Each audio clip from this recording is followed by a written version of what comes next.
Hi guys, good morning. তো চলে এসেছি ঘুম থেকে উঠেই। আমি ঘরে জানি না কী করছিলাম, ক্যামেরার সামনে বারবার চুলটাকে নিয়ে।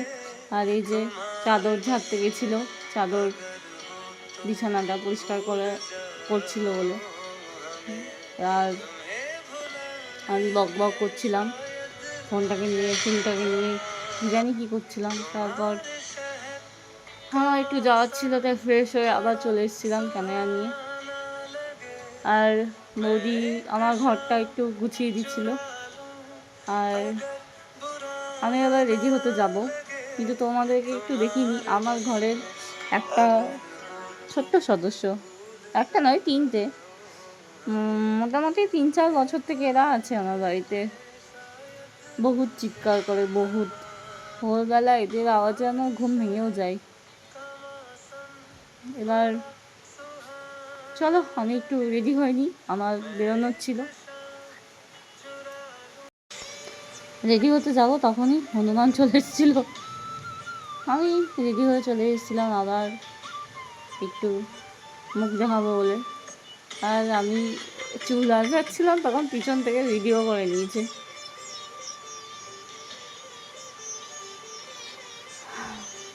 আর আমি যখন এই মুহূর্তে ভয়েস ওভার দিচ্ছি, তখন বাইরে বহুত বৃষ্টি হচ্ছে, বহুত।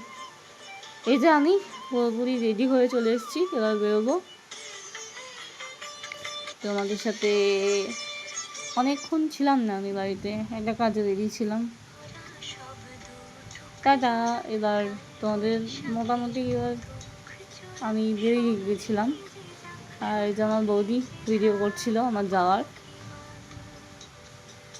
আমি নিচ থেকে গিয়েও টাটা দিচ্ছিলাম তোমাদেরকে। আমি মাঝখানে একবার বাড়ি এসেছিলাম খাবার খাওয়ার জন্য। বাড়িতে চাউমিন বানিয়েছিল বৌদি, আর ও স্নান করে চলে এসেছিলো। এই যে ও রেডি হচ্ছে, ও বেরিয়ে যাবে কাজে, ওরও একটা জায়গায় কাজ যাই করতে। আর আমি এই যে রেকর্ড করছিলাম। সারাদিন পর কেন এটা পেয়েছি, তাই একটু ঢং করছিলাম। আর আমিও বিকেলবেলা বেরিয়ে যাব। আজকের ব্লগটা একটু ছোট হবে জানি, আর আমরা অতটাও কিছু জানি না, তো ওই জন্য একটু কম কমই রেকর্ড করতে পারছি। আস্তে আস্তে ঠিকঠাক করে নেব। এই যে ইনি তোমাদেরকে টাটা দিচ্ছেন, আমিও দিচ্ছি। ওই দেখো চলে এসছে আবার।